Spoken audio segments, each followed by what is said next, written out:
Welcome to Fear-Free Childbirth Podcast with Alexia Leachman, the weekly 9-month podcast to help parents-to-be look forward to their fear-free childbirth. Alexia is a pregnancy and head trash clearance coach and the author of Fear-Free Childbirth, How to Have a Stress-Free Pregnancy and a Positive, Pain-Free Birth. As a mum who's had 2 fear-free and pain-free births, Alexia wants to share with you how she overcame her pregnancy and childbirth fears so that you can look forward to having a fear-free birth too. Over the 9-month life of this podcast, Alexia will be sharing some real-life stories from mums and dads, insights into the latest childbirth research, inspiring tales from birth professionals, and some tips and techniques for clearing your fears and stresses. If you would like to receive a free chapter from her book, then head over to fearfreechildbirth.com, where you can also sign up for her email series, How to Have a Stress-Free Pregnancy. But now, it's time for the show. Hello and welcome back to the Fear-Free Childbirth Podcast. This is me, your host, Alexia Leachman. Thank you so much for joining me today. Now, on today's show, I'm going to be speaking to a really interesting, fascinating guest. Today's guest is Catherine Holland, and we are going to be talking about rebirthing or rebirthing breathwork. And now, the thing about Catherine is she's really fascinating. I first came across her when I listened to somebody else's podcast, the Holistic Health Podcast, because she's got a really interesting story. She had a fatal motorbike accident. And I say the word fatal because she did actually die and chose to come back to life. So she had a near-death experience.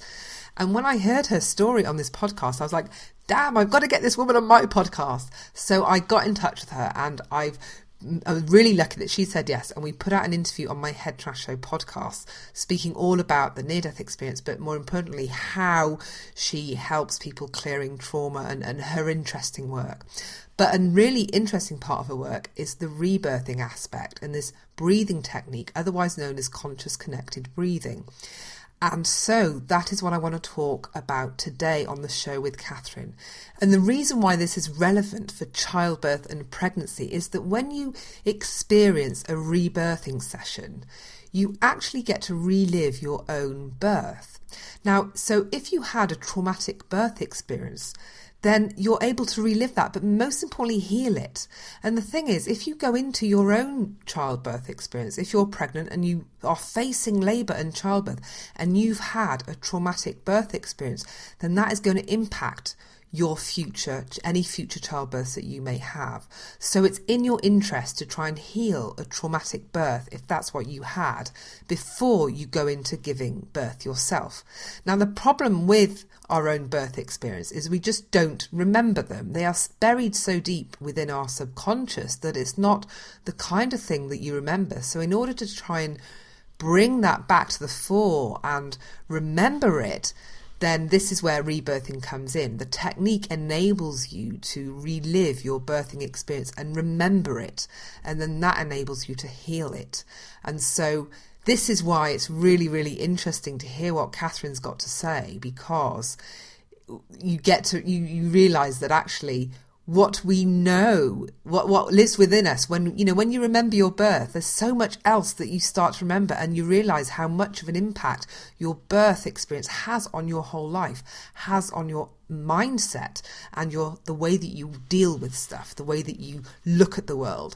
And so really, as a pregnant mum or somebody facing childbirth, there's 2 aspects here that are really worth thinking about, or why I think it's really interesting to hear what Catherine's got to say.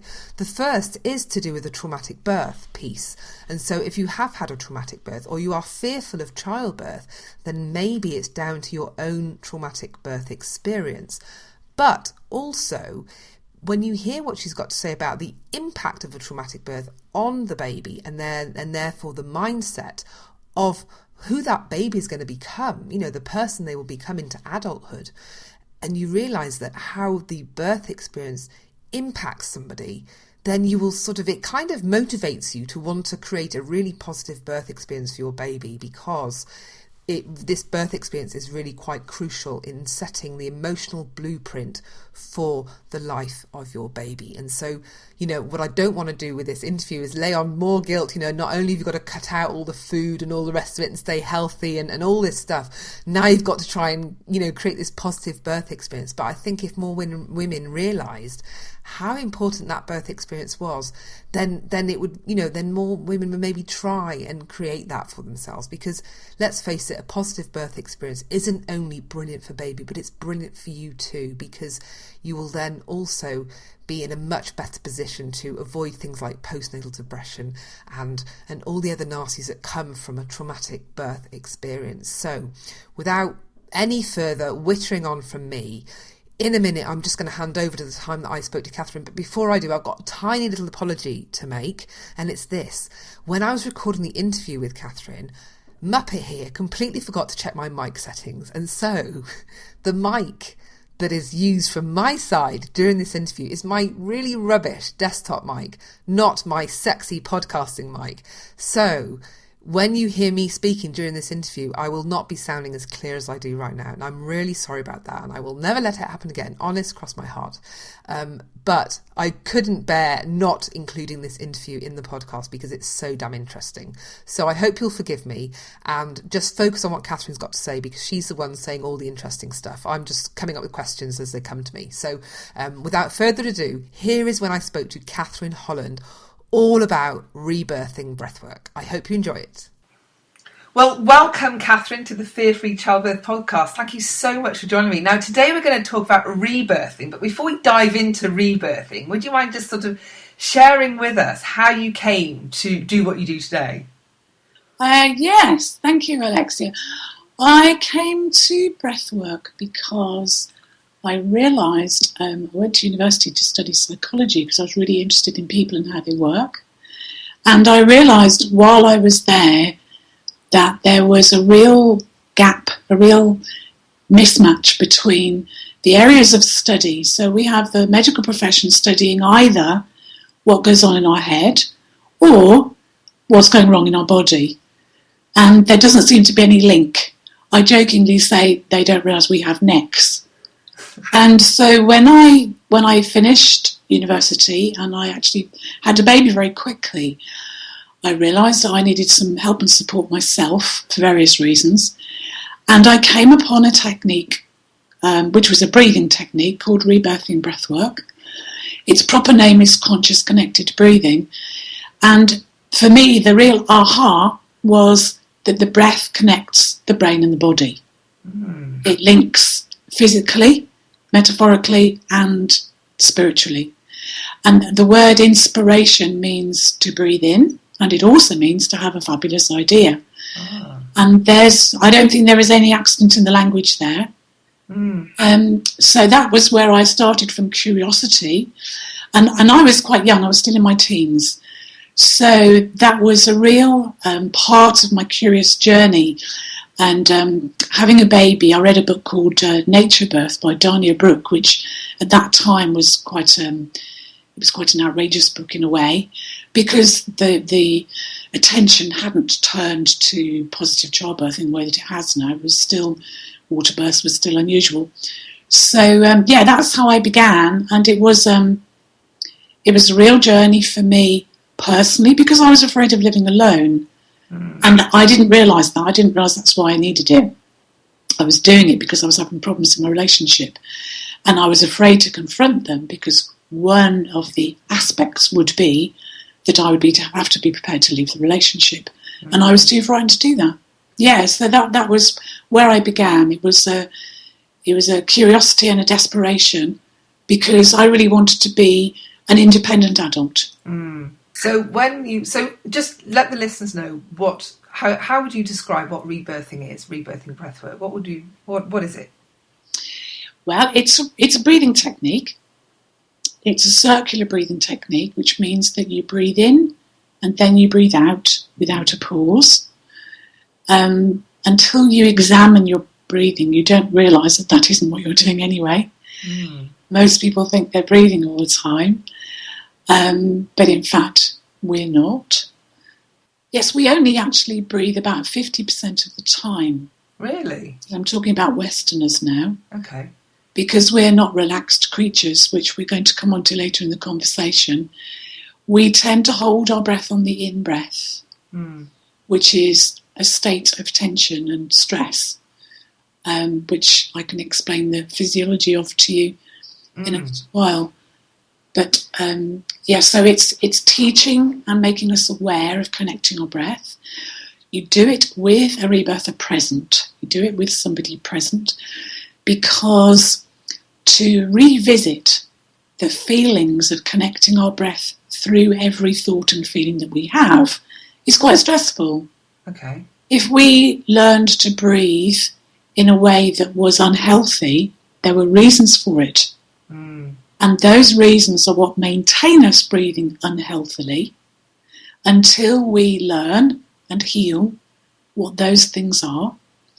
And so the connected breath is something that you can try it out. Would you like to do a little exercise? Yeah, let's do it. Yeah, so it's called 20 breaths, and it's quite short, as you can imagine, but it's focused and it's conscious. It's 4 sets of 5 breaths, 4 short breaths followed by 1 long breath, and I'll do them with you in a moment. So you do the 4 short breaths like this.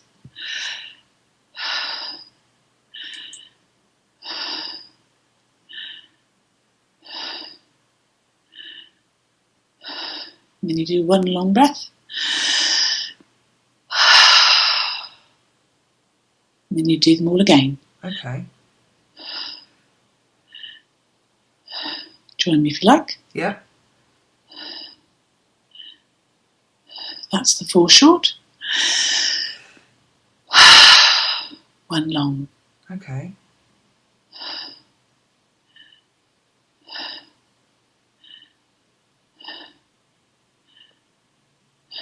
And 1 long. And the last set.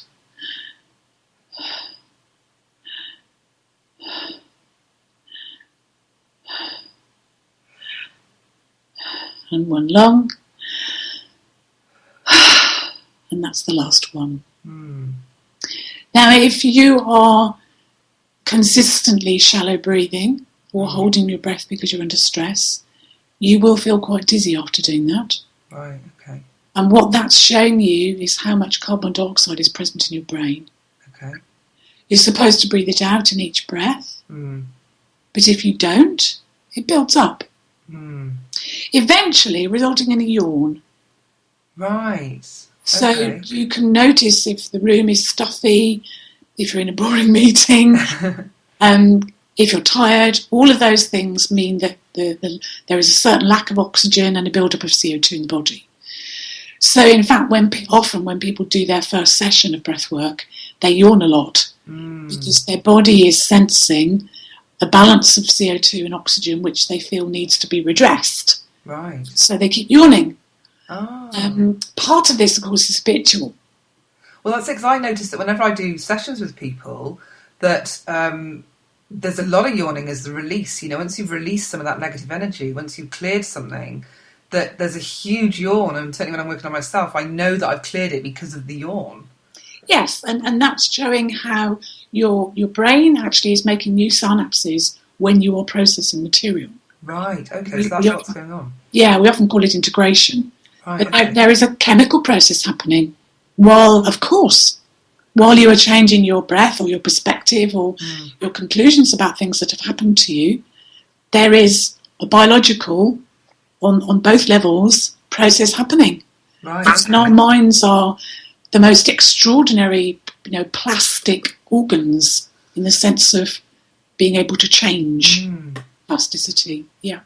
So you've talked about essentially that's what the breath work, is that the main technique, the main exercise, what you've just talked us through there? Is that the core of it, if you will? Absolutely. It is really the only thing that we focus on. Right, okay. People do need to talk. The session is about 2 hours long. Okay. Breathing is actually only 1 of those hours. Right. But you can probably understand that by breathing like that for an hour, a lot of shifting happens. So we don't send people out on the street, especially if they're driving, right, while they're still feeling a bit loose. But also, people need to talk.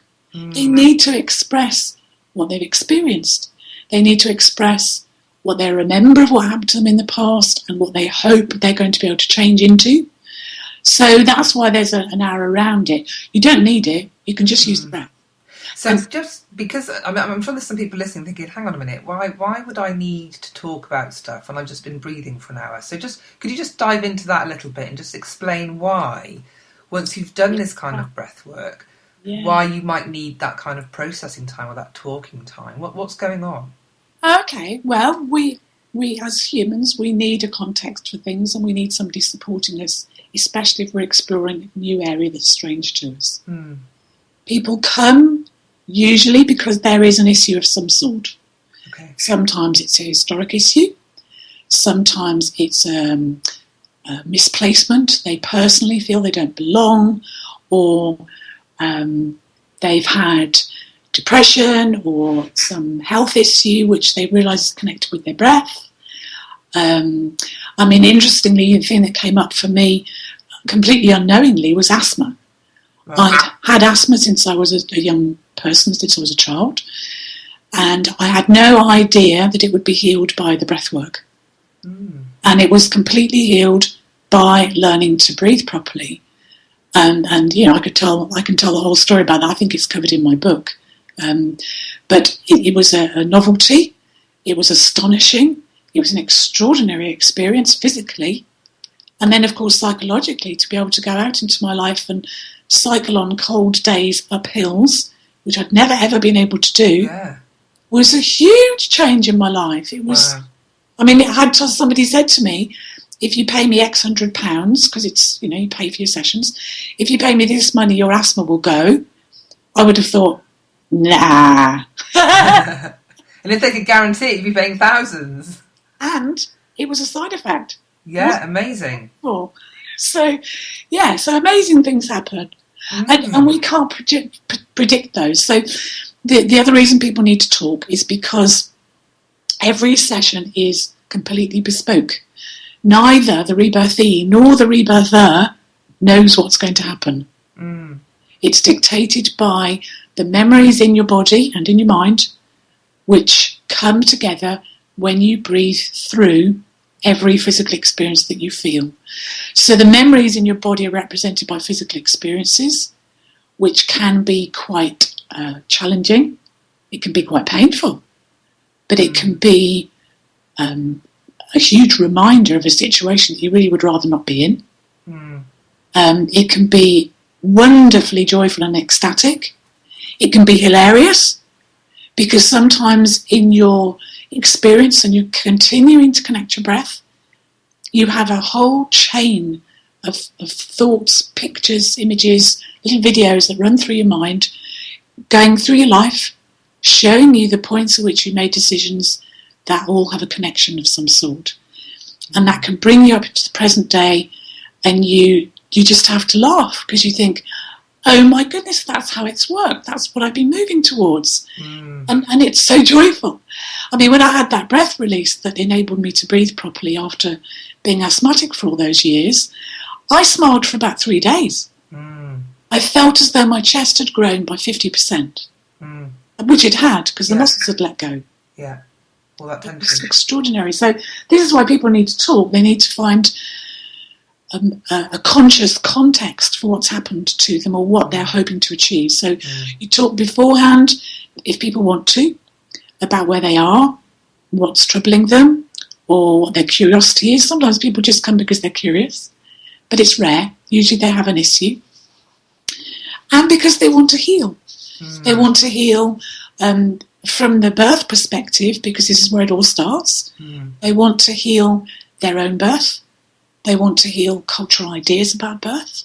They want to heal their parents or their families' experiences or belief systems about birth. We have a lot in our own culture to answer for when it comes to birthing and what's healthy for babies.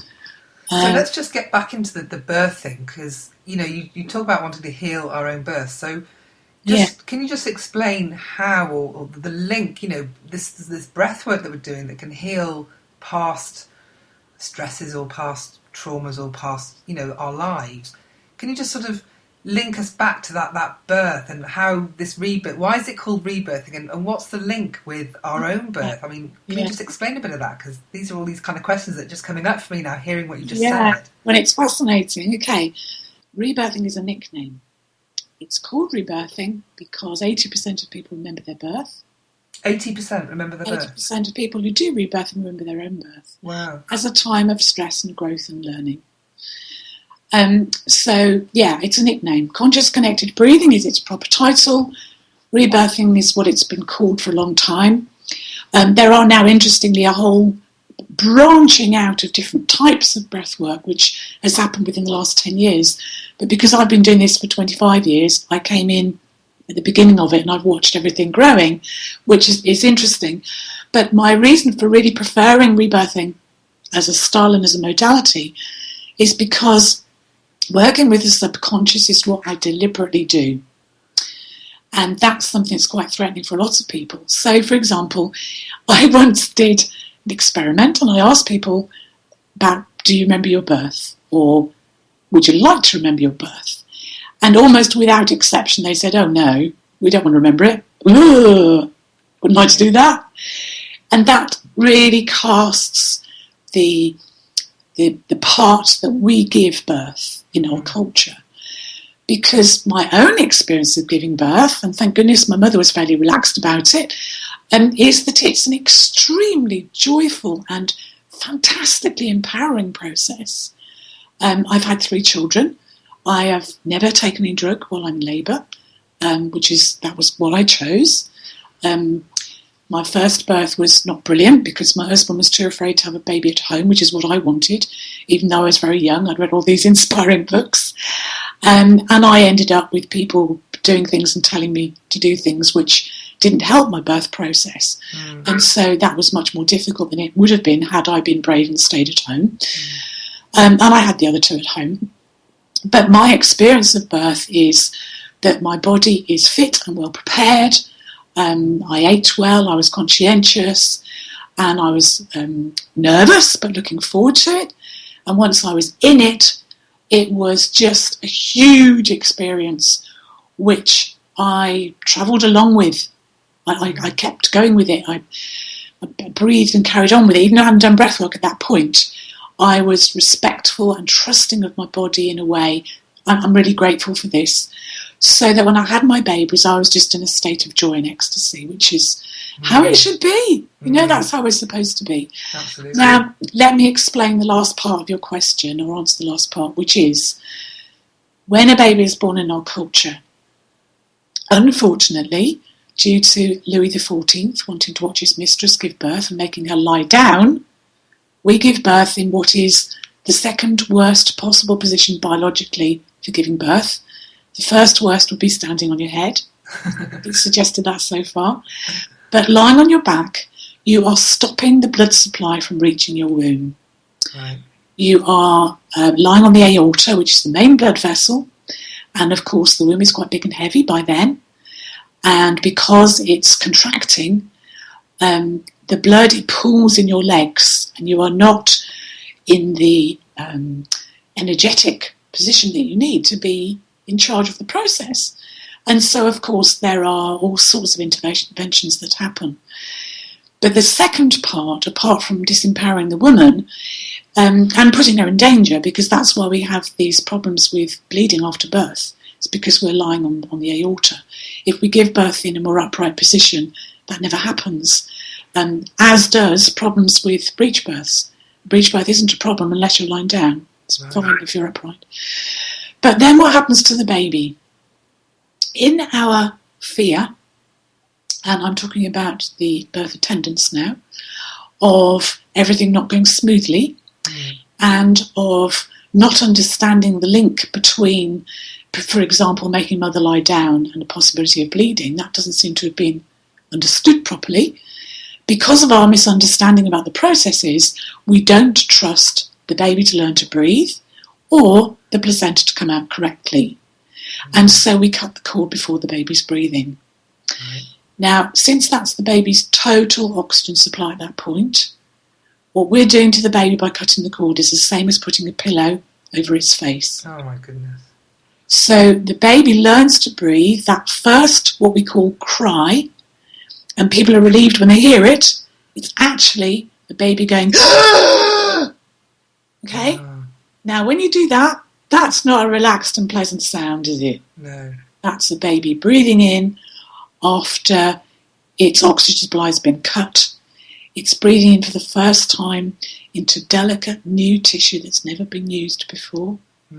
It's breathing in a state of fear and panic with its arms and legs outstretched in that startle reflex of, oh my goodness, something terrible's happened. Yeah. And that's our very first experience of breathing. Goodness. We're not usually held in our mother's arms at that point. If we've chosen our parentage carefully enough, I don't want to say lucky, you understand where I'm coming from.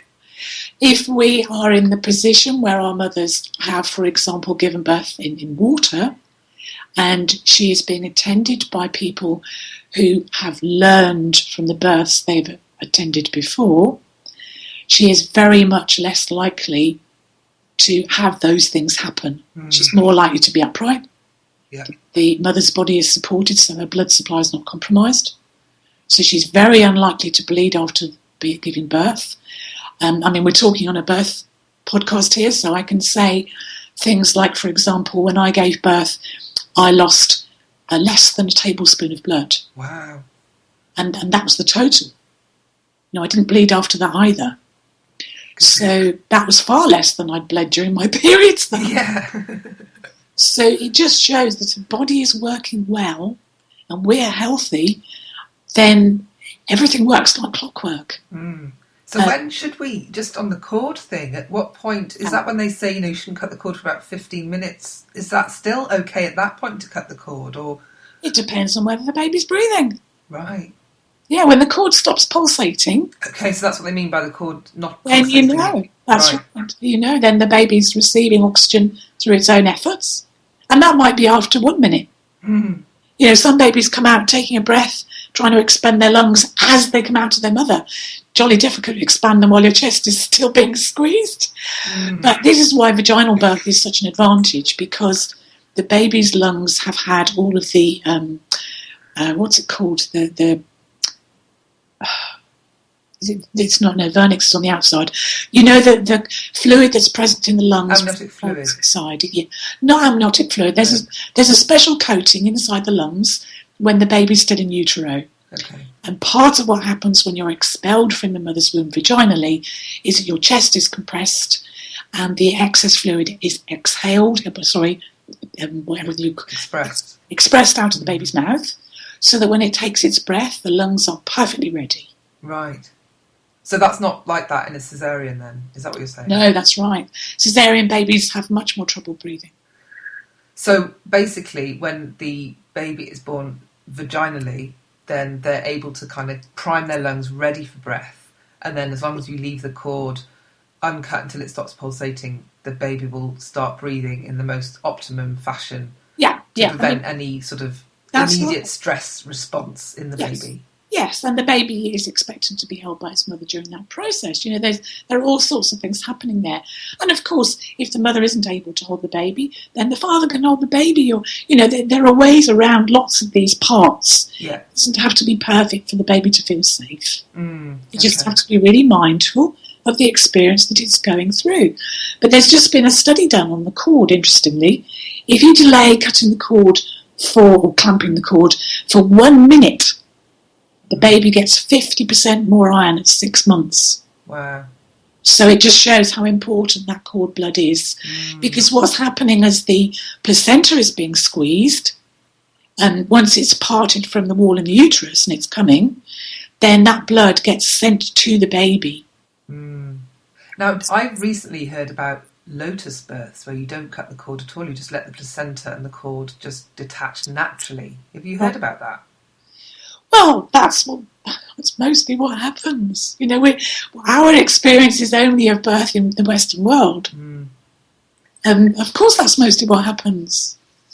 And our fear, the fear of the Western medical practitioner is based on the proportion of mothers who bleed dangerously because of the previous practices during her labour. Right. And this is what's called the cascade of intervention, which you've probably heard of. Yeah. And so the later things like giving, what's the jab called? The one to get the placenta out? Yeah, the mould. What's it called? Oh, I don't know. It's the name of a wheat mould. Anyway, it's an artificial stimulus for the womb, for the placenta to come away, whether it's ready or not. And of course, if you do that, then the blood vessels haven't necessarily closed on the mother's side. Right. So she may well bleed. And if she's lying down and the blood's pooled in her legs, she may well bleed. Okay. So all of those things that we do, which we medically we think are clever, are actually just undoing the damage that we've done in the previous 12 hours or however long. Really? So basically you're really better off, if you can, not cutting the cord until it stops pulsing and letting the placenta come out naturally, because by not letting it come out naturally, you're increasing your own risk as a mum of bleeding at that point.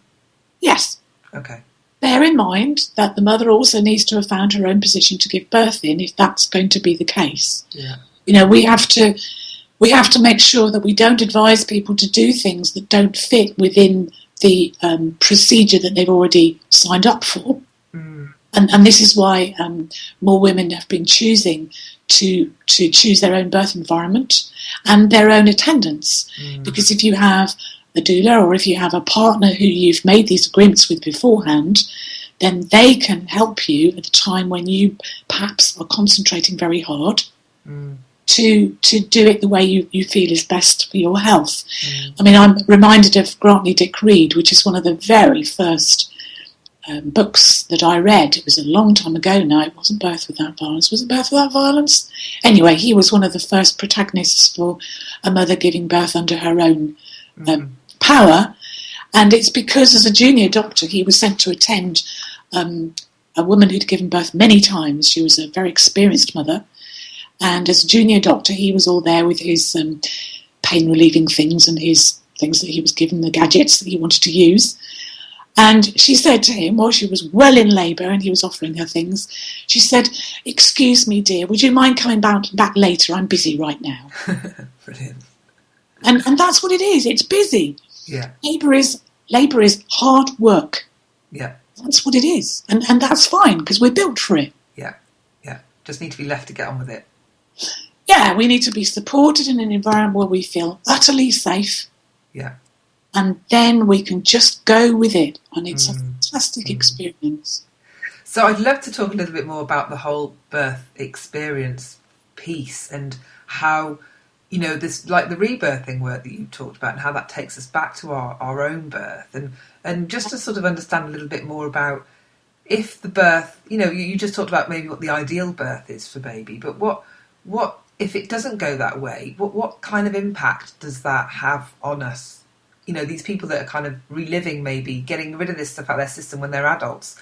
And you've hinted that this sort of is potentially due to our own birth experience. So just to sort of try and understand a little bit, if it's not that ideal birth that you described, and it may be a less than ideal one, what kind of impact does that have on us as people, as you know, as adults? Yeah, well, the main effect it has on us is to make us conclude certain things about life and about challenges.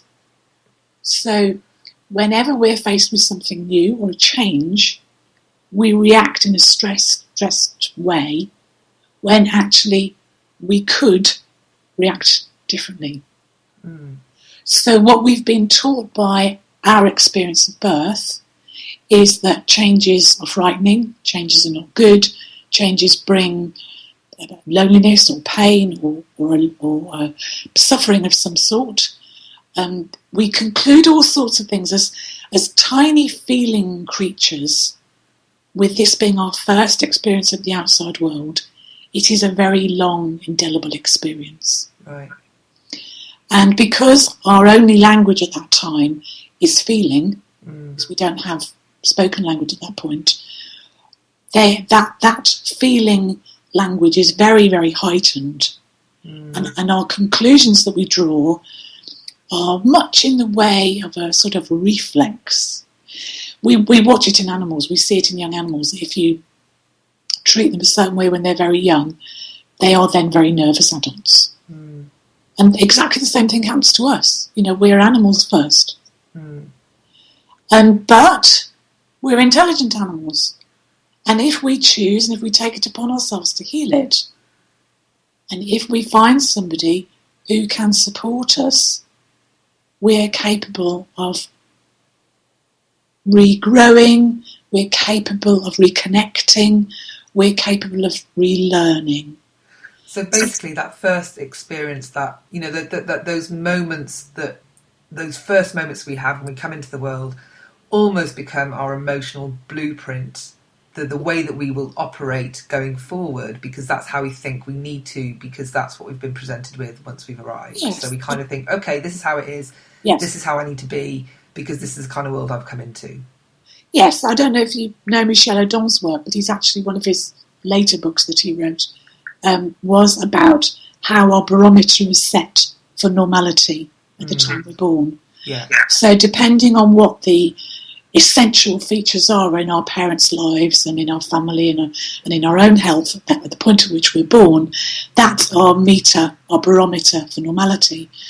And this is why when people come to me with a very hypersensitive state of alert, it's because their parents have been in trouble.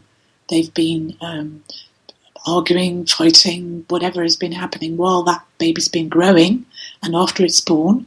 And during that time, the baby learned that this is normal. And so every decision they make in their lives brings them into a state of tension and aggression. And this is why, you see people attracting relationship after relationship, because for them, they migrate to it because to them it appears normal. So you just mentioned then that even the time in the womb is critical, and the experiences that they hear that the parents are going through while they're still in the womb is also impacting them. Is that what you're suggesting? I am. You think of the hormone levels that will be in the mother at that time, and those hormone levels will mean that her body tension, her body state that's relayed to the baby as normal is a habitual state of stress. So you can see that the very environment fluid place that the baby is growing in is dictated by the place that its parents are in at that time. And so, I mean, I'm watching my daughter-in-law at the moment. She's pregnant, and she and my son have the most extraordinary relationship. I'm thrilled to witness, because he hadn't always had a smooth time. And so to see that they have healed, or certainly the relationship for him has healed where he is, and he's in such a lovely, delightful place, that baby is growing in their joy. And he was a lovely home birth. And they were both, I know I asked my daughter-in-law's mother, and apparently she carried the baby around in a baby carrier, which is what I did with my son. And so these two, if you meet them, they are so, it's called laid back, but you know what I mean, they're at ease with life. Yeah. So trust that everything they set their hearts on will happen. And they just move towards it. It's extraordinary to watch. So basically, it's really important what you're saying is that for the mum during her pregnancy to be, and for the dad, for them to create this really loving environment, and for the mum to really try and stay calm and happy and joyful for as much of her pregnancy as she can, because she's basically creating the blueprint for her baby, for life, and to bring that experience into the birth moment as well. Yes. Yes, I am. And so when you see people as part of your rebirth work, and they come back and they bring these kind of experiences that they're experiencing currently in life back to the births, what kind of things are they? You hinted at, what kind of things are they going through in life at the moment that might be because of their birth experience? Because you mentioned things like depression or anxiety, and so is there anything more that you can share about how it manifests in our lives as adults, that birth experience? Yeah, well, one of the more recent ones is a really good example. The way that we allow other people to treat us. Mm. So our ambition for the type of job or role that we have in our life, and then how we feel it's appropriate for other people to treat us. Mm. So for somebody to say to me, I get really badly treated at work. Mm. I was bullied at school. Now, considering the parents' relationship at the time that they were born and throughout their childhood, it's hardly surprising. So my job becomes to be an ambassador for them to revisit what's appropriate for them in their life. Right.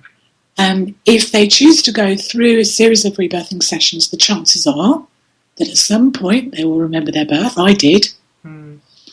And what's the most profound thing about it is not the fact that you're remembering your birth, but the fact that the event is so huge. It is your total experience of the universe. While you are that baby being born, it's your total universe, the experience of being compressed, the experience of not being sure whether you're going to make it, the experience of not knowing where the way out is, your experience of, I'm talking about my birth now, yours won't be the same, your experience of people around you not trusting that you know what you're doing. All of those things, when you are the baby being born, is everything that you know. There is nothing else at that point. But then, of course, the light comes. And I was born face down, as we usually are. And so the first thing I saw as I rose upwards was the belt, the buckle on the midwife's belt. It was one of those complicated silver ones. I don't know if you've seen them. They're probably out of fashion now. But when I was born, it was a beautiful and amazing thing. And it was a shiny silver belt on a blue elastic. Wow, so you can remember that level of detail. That was what the first thing I remember. Amazing. Yeah, and I told my mother. And up until that point, she hadn't really believed that I knew what I was on about. And the thing about my birth, which, is relevant because it sets the scene, my mother's obstetrician wanted to go on holiday. So he wanted to break the waters, start me off. And he did that on Friday. I was due on Monday. He wanted to be away for the weekend. Right. Obviously, I wasn't ready to come on Friday. Mm. And I waited till Monday. And I waited being squashed as a squashed thing because the water had been, drained away. And I talked to my mother about this and she said, it was ever such an uncomfortable 3 days. And I said, you're telling me. So if you go back and you realise that as an adult, I'm talking about me again now, I realise now as an adult that waiting for things to happen is my bête noire. That's my storyline. Oh, really? How interesting. Yeah. And unfortunately, my habit so far, but not anymore in my life, has been to wait for other people to take the action. Right. Give my power away. So in the last couple of years, these things carry on changing. I've been doing rebirthing 25 years, but I'm still learning. Still working on some of it. But it's to take back my power. Right. Claim my power back. So now if I feel myself going into that, I'm waiting for somebody else to make a decision about something important in my life place, I say, okay, and what would I do? If I were the person with the power, what would I do now? So basically, because the waters were broken, did that take your power away? The fact that somebody else tried to control it, is that where that's coming from? That's my belief, and right. it's due to I hand that power over to men. Surprise, surprise. Yeah. And it's not just that incident. Of course, there are other things. And just to put you in the picture, if another person had the identical birth to me, they would have drawn different conclusions. Yeah. We have our own slant on everything we experience. So one of the other things that you mentioned about your own birth, you were talking about what you were feeling, and you said, that they don't think I know what I'm doing. Will they know what they're doing? You talked about that kind of stuff. So the idea that the mother or the midwife, the doula, whoever's present at birth, the idea that they believe that the baby knows what they're doing is actually really important for the baby, because the baby's picking up on that. Am I getting that right? Yeah, that's half of it. The other half of it is the baby also knows if the adults aren't confident. Right. I did a rebirthing session once when I was on a training with somebody, and this was in a hot tub. We sometimes do it in hot water, which is really powerful.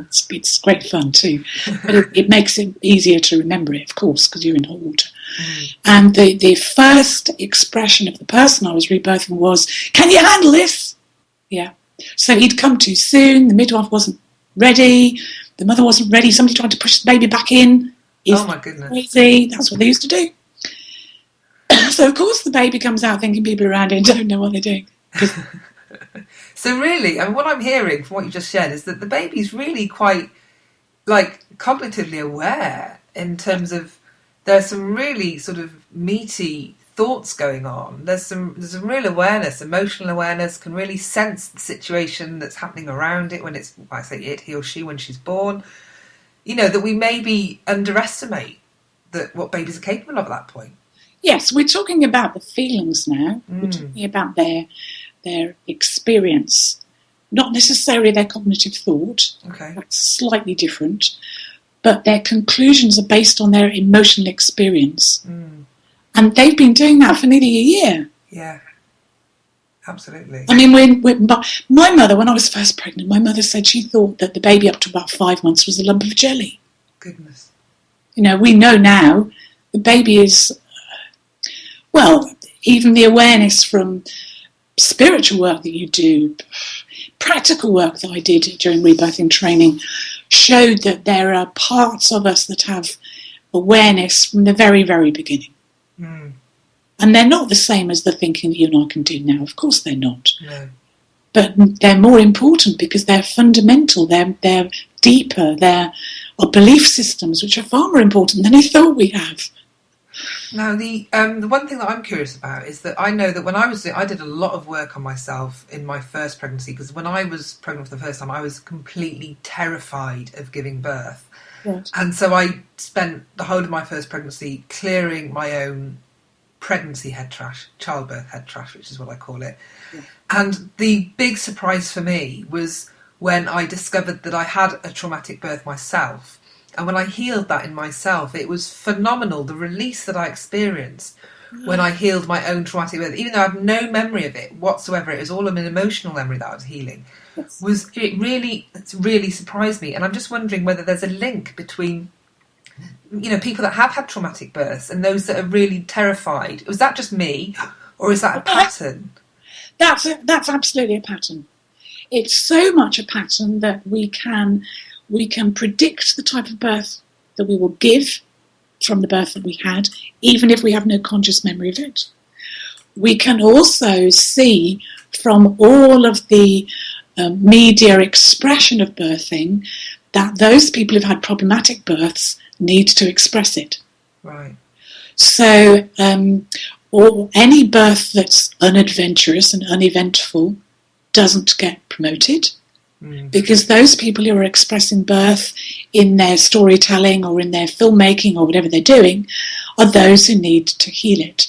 And the same goes, unfortunately, for obstetricians. Oh. Apparently, as a percentage of the population, they have the most difficult births, and perhaps that's why they're attracted to go into the business. That's interesting, having somebody that had a traumatic birth being your birth. Michel Audin's study that he did, which was beautiful, was that he did a statistical study and discovered that the length of labour is directly in proportional to the number of people in the room. Hang on a minute. The fewer people there are present at a birth, the faster the birth will be. The least complicated. So basically, the more people you've got in the room, the longer you're going to be in labour. Yep. Yeah. Okay. That kind of makes sense. Yeah, and we're talking about unknown people too, because of course, no animal goes out to a strange place, meets strange people when it's in labour.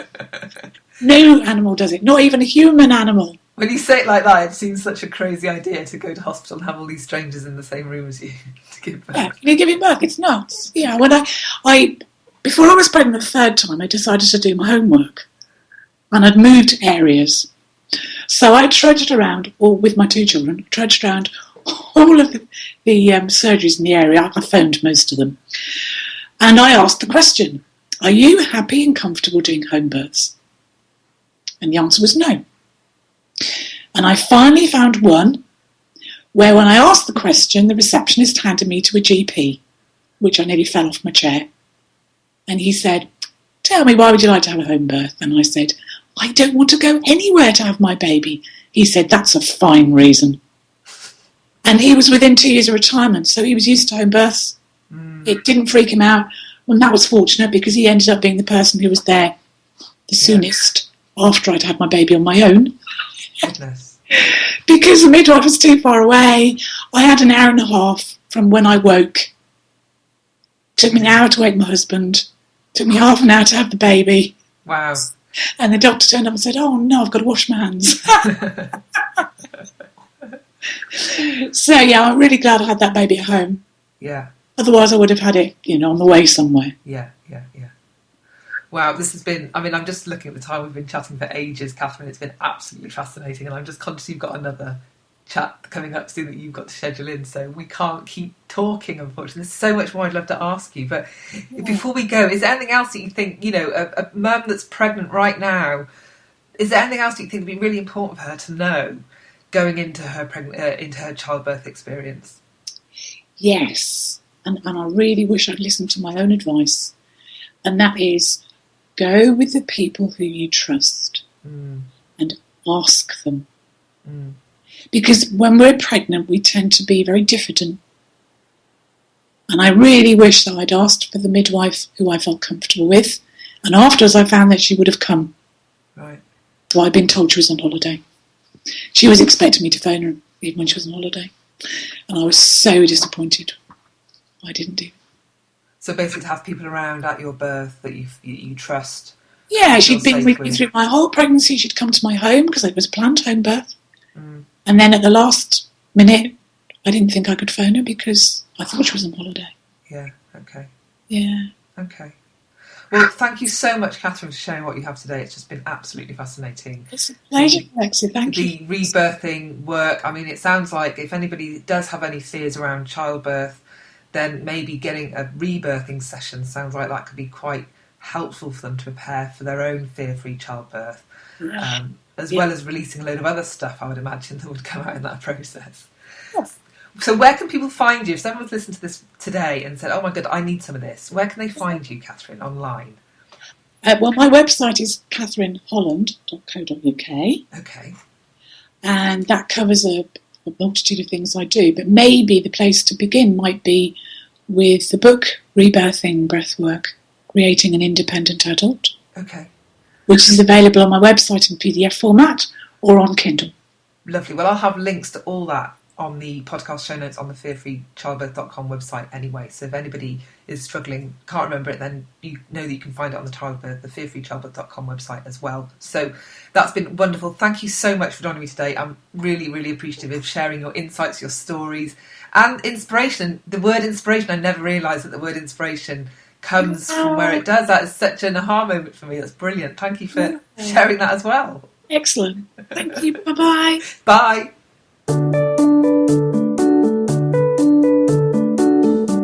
Thank you for tuning in. You've just been listening to Alexia Leachman from the Fear Free Childbirth podcast. If you enjoyed the show, she'd really love it if you left a review on iTunes or Stitcher or shared it with a friend. And don't forget, to get a free chapter from her book, head over to fearfreechildbirth.com to get your copy, as well as finding other episodes in this podcast and more about how Alexia can help you with pregnancy and birth preparation coaching. Until next time.